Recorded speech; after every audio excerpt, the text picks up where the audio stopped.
So Avengers ഇപ്പോൾ അവഞ്ചേഴ്സാണ് വലിയ വിഷയമായിട്ട് പോയിക്കൊണ്ടിരിക്കുന്നത് ഗൈസ്. അവഞ്ചേഴ്സ് വലിയൊരു വിഷയമായിട്ട് പോകാനുള്ളൊരു കാരണം എന്ന് പറയുന്നത് നമുക്കെല്ലാവർക്കും അറിയാം, ട്രെയിലർ കണ്ട സമയത്ത് ഇത് വലുതായിട്ടൊന്നും ഗും ആവില്ല എന്ന് പറഞ്ഞ് നമ്മൾ ചുമ്മാ തട്ടിക്കളഞ്ഞൊരു ട്രെയിലറായിരുന്നു തണ്ടർബോൾട്ട്. പേഴ്സണലായിട്ട് എനിക്ക് പറയാനുള്ളത്. പക്ഷേ സിനിമ കണ്ടു കഴിഞ്ഞപ്പോൾ ഭയങ്കരമായിട്ട് ഡെഡിക്കേറ്റഡ് ആയിട്ട് റൈറ്റ് ചെയ്ത് കഴിഞ്ഞാൽ ഭയങ്കരമായിട്ടുള്ളൊരു ഔട്ട്പുട്ട് നമുക്ക് കിട്ടുമെന്ന് കാണിച്ചിട്ടുള്ളൊരു മാർവൽ മൂവിയാണ് തണ്ടർബോൾട്ട്.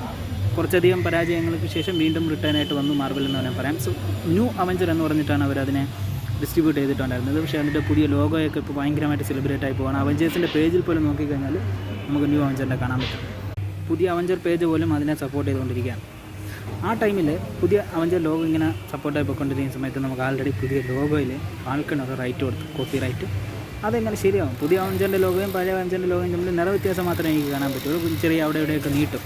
സോ അല്ലാതെ വേറെ മാറ്റമൊന്നുമില്ല. ബട്ട് എന്നെ സംബന്ധിച്ചിടത്തോളം എല്ലാവരും അവഞ്ചേഴ്സാണ്. സോ പുതിയ അവഞ്ചറായിട്ട് പുതിയ ടീംസ് വന്നപ്പോൾ അവരും അവഞ്ചേഴ്സാണ്, മറ്റൊരു അവഞ്ചേഴ്സാണ്. സോ അതിലിപ്പോൾ എന്താണ്? ഒരു പ്രശ്നമില്ല. എനിക്ക് ഇഷ്ടപ്പെട്ടു തണ്ടർബോൾട്ട്.